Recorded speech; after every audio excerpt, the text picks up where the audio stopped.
అందరికీ నమస్తే నుల్లా welcome to MR media Telangana. This is రేఖ.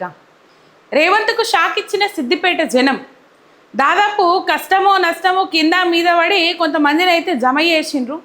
ఆ సభకు వచ్చిన జనమంతా దాదాపు దాంట్లో మహిళలే ఎక్కువగా ఉన్నారు.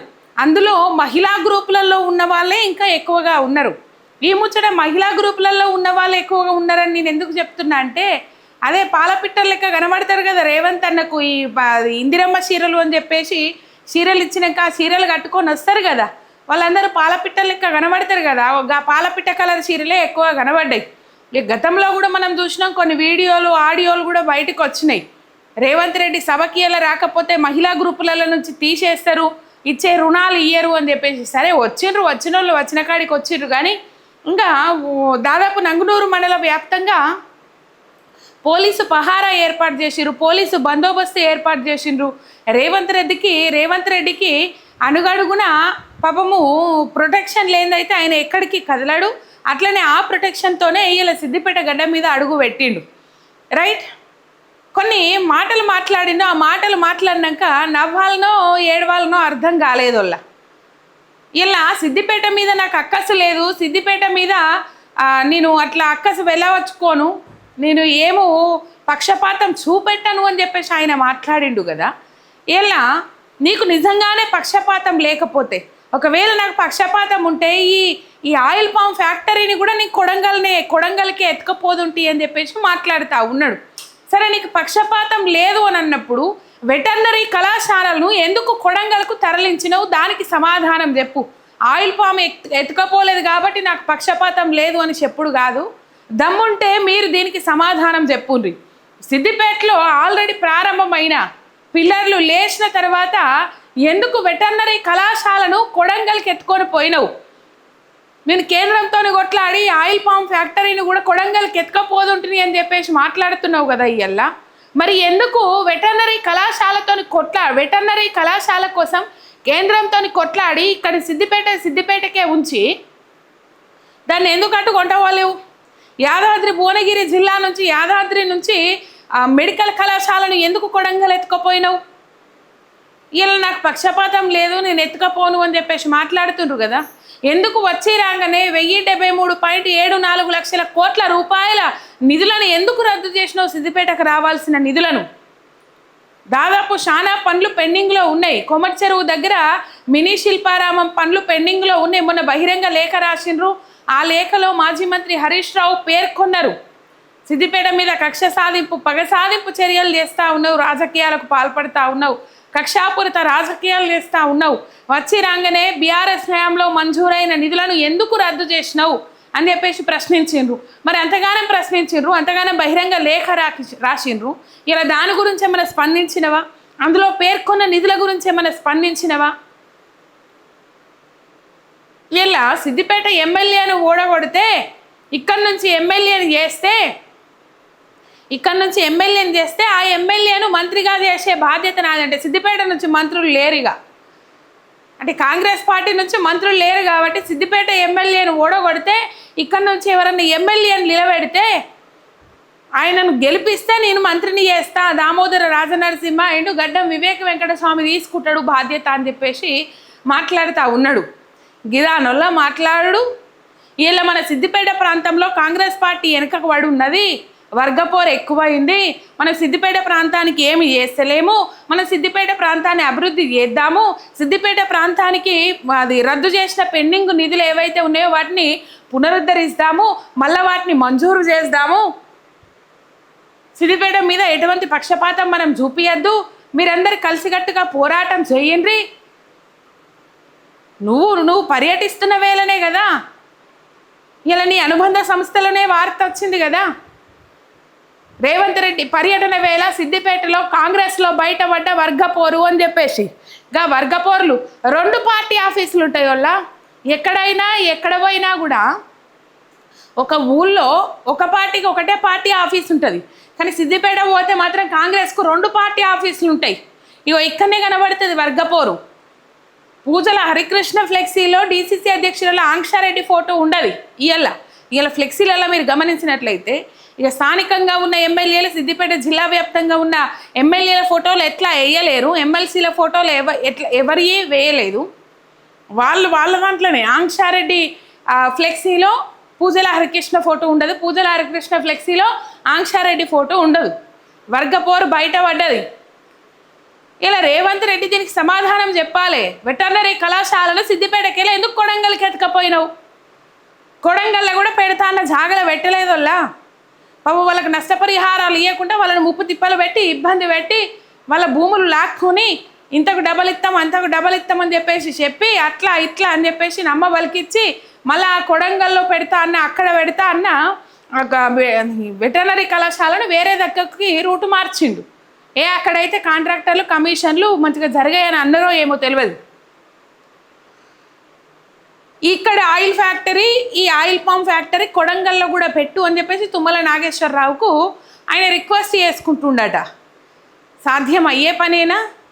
సాధ్యం చేస్తారా? చేసి చూపెడతారా? నీటి శాతం ఎక్కువ ఉండాలి. ఆయిల్ పామ్ పంటలు వండియాలంటే తేమ శాతం ఎక్కువ ఉండాలి, నీళ్లు కావాలి. ఇలా మరి కొడంగల్ ప్రాంతానికి, మహబూబ్ నగర్ ప్రాంతానికి నీళ్ళే ఇయ్యలేదు కేసీఆర్ అని మొత్తుకుంటాను. మరి నీళ్లు లేనప్పుడు ఎట్లా ఆయిల్ పామ్ ఫ్యాక్టరీ సాధ్యమవుతుంది? అంటే నీళ్ళు ఉన్నట్టే లెక్క కదా. కొడంగల్లో మహబూబ్ నగర్ ప్రాంతానికి కేసీఆర్ హయాంలో నీళ్ళు ఇచ్చినట్టే లెక్క కదా. ఇంత పర్వదక్కువ మాటలు ఎట్లా మాట్లాడుతారో అర్థం అవుతలేదు. ఇలా మనం ఈ ప్రాంతానికి మంచి చేద్దాం, ఈ ప్రాంతానికి నిధులు ఇద్దాం, కాంగ్రెస్ని కడుపులో పెట్టుకొని చూసుకుంటారు. 2004 నుంచి ఇక్కడ బీఆర్ఎస్ఏ ఉన్నది. ఒక్కసారి మార్పు చేయండి, మార్పు కోరుకోండి అంటే ఎందుకు నాయన? ఒక్కసారి రాష్ట్ర వ్యాప్తంగా మార్పు తెచ్చుకున్నందుకే జనాలు కుయ్యో మొర్రో అని కొట్టుకోవాల్సిన పరిస్థితి ఏర్పడ్డది. ఇలా అట్టహాసంగా ఏదో కొత్తగా రైతు భరోసా పథకాన్ని అమలు చేస్తున్నట్టు ఇలా సభా వేదికగా రైతు భరోసా పైసలు విడుదల అని చెప్పేసి రిమోట్ నొక్కబడితే ఏమైనా కొత్తగా పెట్టిన పథకమా? అది ఇయ్యాల 3 విడతలు ఎగ్గొట్టినవు. 3 విడతలు ఎగ్గొట్టి ఇలా ఎకరం ఉన్నోళ్ళకి రైతు భరోసా పైసలు పడుతుందని గొప్పలు చెప్పుకోగానే అయిపోయినా. గందుకే సిద్దిపేట జనం షాకుల మీద షాక్ ఇచ్చిండ్రు రేవంత్ రెడ్డికి. ఎక్కడ పోయినా ప్రోటోకాల్ ఇష్యూ. స్థానిక ఎమ్మెల్యే హరీష్ రావు ఫోటో కూడా లేదు అక్కడ అంటే మీరు అర్థం చేసుకోండి. ఇది ఒక ప్రభుత్వ కార్యక్రమం కాదు, ఒక పార్టీ కార్యక్రమం లాగా చేసిందని. అందుకే హరీష్ రావు గారు దీనికి దూరంగా ఉంటున్నామని చెప్పేసి కూడా చెప్పడం జరిగింది. ప్రజలకు తెలుసు అది ఎవరు కట్టిండ్రు, ఎవరి హయాంలో కట్టించిండ్రు అని చెప్పేసి మాట్లాడిండ్రు. మీరు శిలాఫలకలు వేసుకొని పోతారు కానీ ప్రజల మనోఫలకల మీద మా పేర్లు ఉంటాయని చెప్పేసి నిన్ననే చెప్పుడు జరిగింది హరీష్ రావు. రైట్. ఒకసారి సిద్దిపేట జనం బాగా మంది వచ్చిర్రు. ఇగో ఆ మందిని ఒక్కసారి మీకు చూపెడతా, వీడియోలు చూడుర్రి. పాపం మాట్లాడంగానే వెళ్ళిపోతా ఉన్నారు. ఎందుకో పాపం మొన్ననే నేను అప్పటి ముఖ్యమంత్రిని కాదు, నేను నా భాషను కూడా మార్చుకున్నా అని చెప్పేసి మాట్లాడిండ్రు. అయినప్పటికి కూడా పాపం ఉంటలేరు. ఇక ఒకసారి రైతు భరోసా పైసల గురించి మాట్లాడిండు, ఒకసారి వినుండ్రు మీరు. దాదాపుగా ఇవాళ మార్చి 22 తారీఖు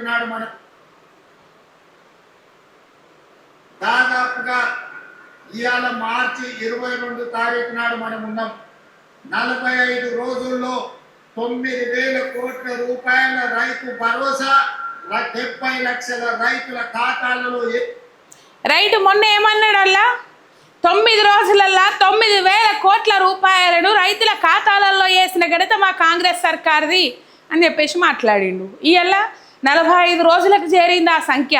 మరి పైసలు లేవని చెప్తాడు, కానీ రైతుల పేరు చెప్పి ఆర్బీఐ నుంచి తీసుకొచ్చిన 9,000 కోట్ల రూపాయలు ఎవరి ఖాతాలకు పోయినాయో ఇలా అదే సిద్దిపేట వేదికగా అదే రైతుల ఖాతాలలో రైతు భరోసా వేసిన సందర్భంగా తెలంగాణ రైతాంగానికి రేవంత్ రెడ్డి చెప్పేది ఉండే.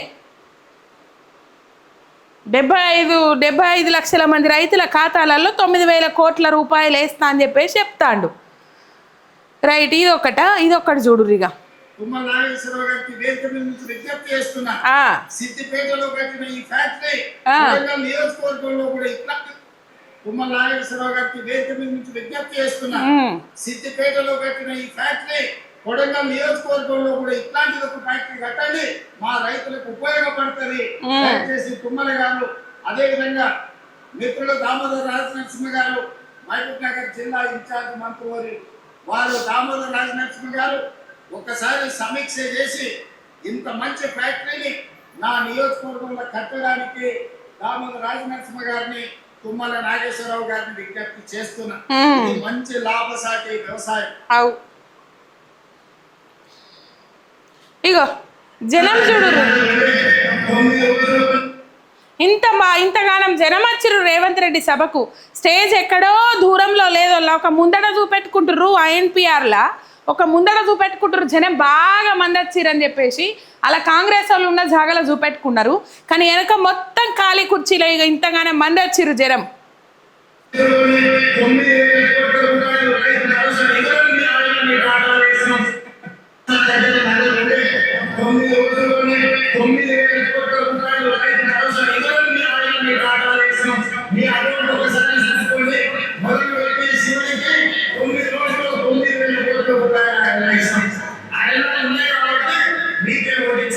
ఇగో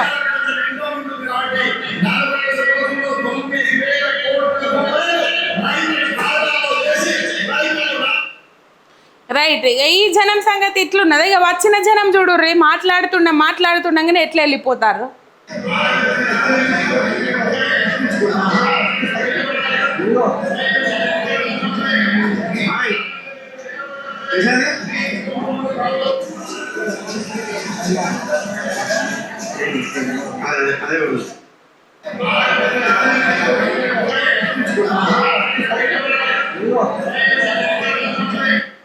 వెళ్ళిపోతుండ్రు. ఇలా 4 భవనాలు ఓపెనింగ్ చేస్తే 4 భవనాలు బీఆర్ఎస్ హయాంలో కట్టినప్పుడే, హరీష్ రావు గారు ఆరోగ్య శాఖ మంత్రిగా ఉన్నప్పుడు కట్టినయే. ఇప్పుడు ఆయిల్ పామ్ ఫ్యాక్టరీ కూడా బీఆర్ఎస్ హయాంలో కట్టిందే, కానీ మేము వచ్చినాకనే మొదలుపెట్టిరని చెప్పేసి గొప్పలు చెప్పుకుంటా ఉన్నారు. నిజంగా మీరు ఎటువంటి పక్షపాతం లేకపోతే, ఎటువంటి దురుద్దేశం సిద్దిపేట గడ్డ మీద లేకపోతే, ఎటువంటి కక్షాపూరిత రాజకీయాలు మీరు చేయకపోతే, ఇది ఏదైతే కొడంగల్కి ఎత్తుకుపోయినరో వెటర్నరీ కళాశాల, అది తక్షణమే సిద్దిపేటలో మళ్ళీ మొదలు కావాలి. ఆగిపోయిన పనులు 1073.74 లక్షల కోట్ల రూపాయలు ఏవైతే నిధులు రద్దు చేసిండ్రో వాటిని ఎంబటే పునరుద్ధరించి మళ్ళా సిద్దిపేటకు శాంక్షన్ చేయాలి. ఆగిపోయిన పనులన్నీ మళ్ళీ మొదలు కావాలి, అవి కంప్లీట్ కావాలి. అప్పుడు నమ్ముతారు, అయినా నమ్మరు. చూద్దాం మరి ఏం చేస్తారో ఏం కథనో తెలియదు. కానీ ఇగో ఈ రకంగా సిద్దిపేట జనం షాక్ ఇచ్చిండ్రు రేవంత్ రెడ్డికి. ఒక్క సబ్స్క్రైబ్ చేసుకొని సపోర్ట్ చేయండి. మీ MR మీడియా తెలంగాణ శనార్థి.